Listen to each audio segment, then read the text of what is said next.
Alright, Nissan Altima, doing the front brake pads.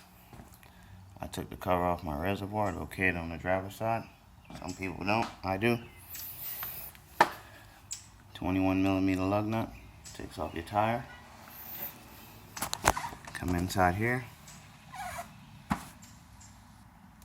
You have two 14mm in there. One there, which will remove your caliper. So let's do that now. Alright, so bolt number 14's been removed. Sometimes these calipers come off easy. That one did. Just place it on top. Remove your old brake pads. Alright, old brake pads removed. I'm using a C-clamp and a brake pad to compress my piston. Let's do that now. Alright, so there's these little tabs on the brake pads. Just want to make sure you put them back on the same side. So this is the inner pad, and that's the outer pad.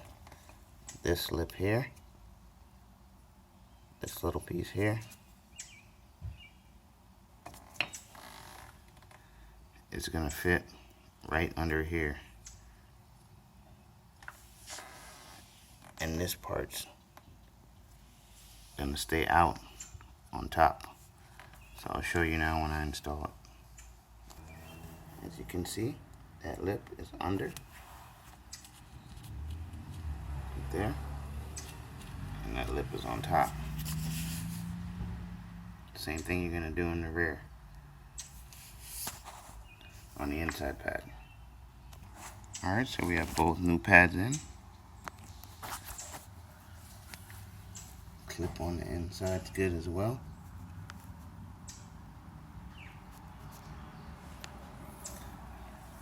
Piston's been compressed. Now we're going to reinstall our caliper. Alright, caliper's reinstalled. Brake line straight. Put back in your two 14s. And then we're going to tighten them down. Alright, both 14s are in and tight. Cover back your reservoir after you put your tire on. And pump your pedal before you move off. Same process you do on the passenger side. So that's the Altima front brake pad replacement. Thanks for watching. Subscribe, comment, hit that like button. See you next time.